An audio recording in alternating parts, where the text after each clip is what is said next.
Hi, I'm Sean Gregory from Time.com, and we are here in Tenafly, New Jersey, across the Hudson River with Novak Djokovic, the 4th-ranked player in the world. And Novak is going to give us a free tennis lesson here on Time.com. Novak, thank you so much for doing this. My pleasure. Novak, let's talk about the serve. Obviously, we all can't serve above 100 miles an hour like you guys, but just talk to me a little bit about, you know, the motion, the angles of your body, throwing the ball up. Considering my case, I always try to toss a ball a bit higher. Tossing the ball higher gives you more time to involve your legs, which basically are maybe even the most important part of your body for the serve, including the wrist. It's very important.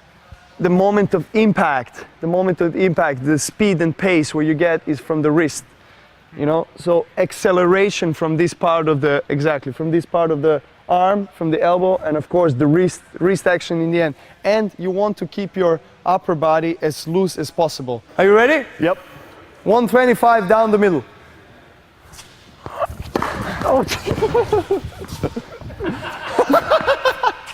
Just walk us through your forehand and also, again, the follow-through. You know, I've heard all your legs should come through, you should twist on one foot. Tell me what you do. I start with the right foot, and if I have more time, I just try to follow through, because then I get more pace and, you know, more power in the shot. So if I want to produce more spin, I try to get from this back foot, you know, more acceleration from the back foot, so I can get more spin. Keep your hand as relaxed as possible, because then you can actually get this follow through, which is really important in any shot you play, especially forehand.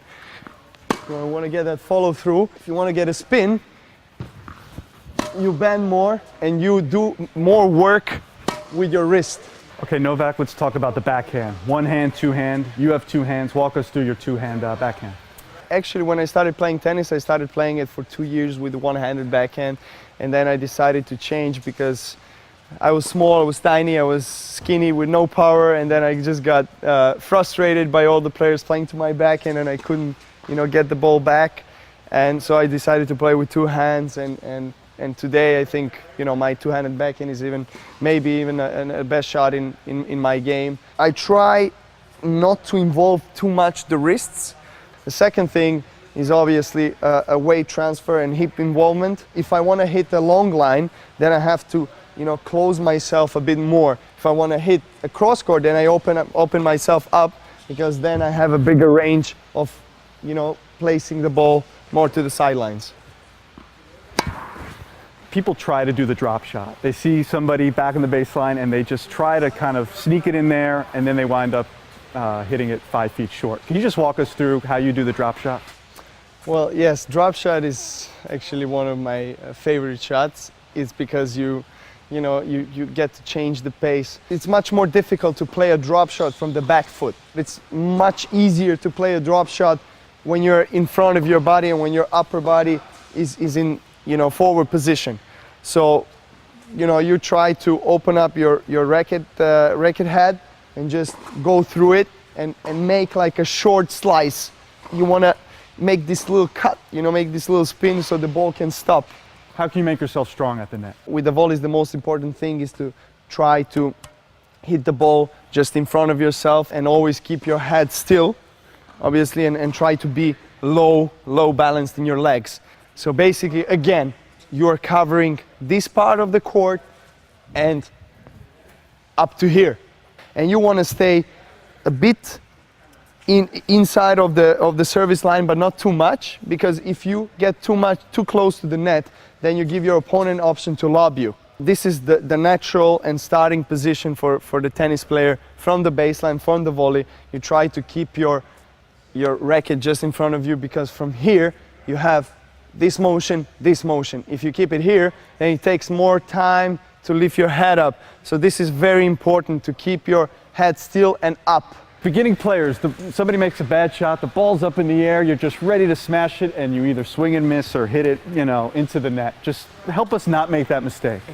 How do you hit that smash shot well? One of the most important things is the left arm with the right-handers. This arm is like your target, you know. It helps you find the ball and position your body always you know, in the upwards position and just be stable.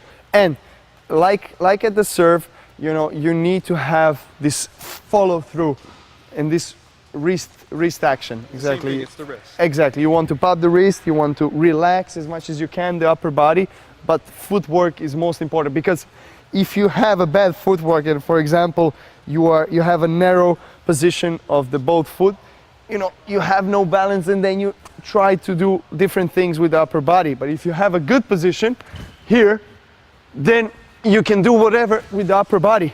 And again, you have to keep the arm you're hitting with, you have to keep it very relaxed. So you want to keep your left arm always ahead and try to search for the ball. Search for the ball. Keep your legs working all the time and finding a way to hit this smash. And you want to follow through all the time. Uh-oh. Trouble. One more. Exactly. So you need to follow through. Whatever you're going against, what are some of the basic things to keep in mind in returning the serve?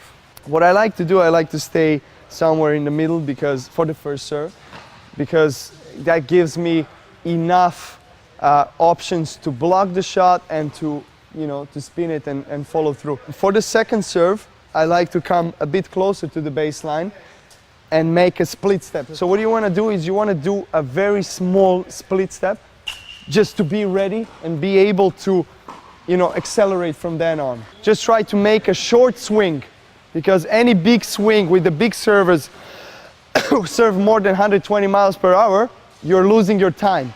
So you want to make a short swing and try to keep your upper body straight all the time, so you can get forward, you know, and be in the control of the point and being aggressive.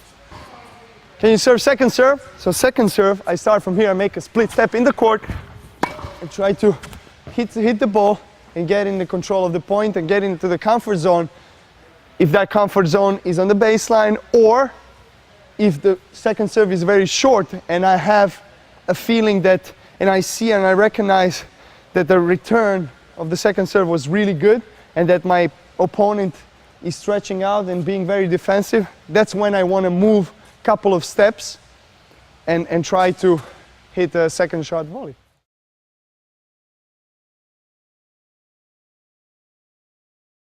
You're famous for your impressions. Want to give us any good impressions right now? Should I do it or not? I don't know. Okay, let's do John McEnroe, because we never did John McEnroe. 70s and 80s, they used to wear socks like this. You have to have tighter shorts. Exactly, and I'll just try to reduce the size of my shorts, and exactly something like this. John, you're never gonna forgive me.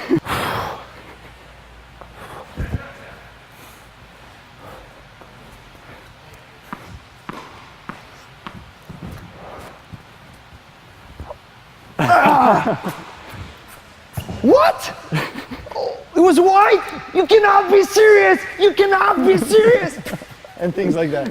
Great.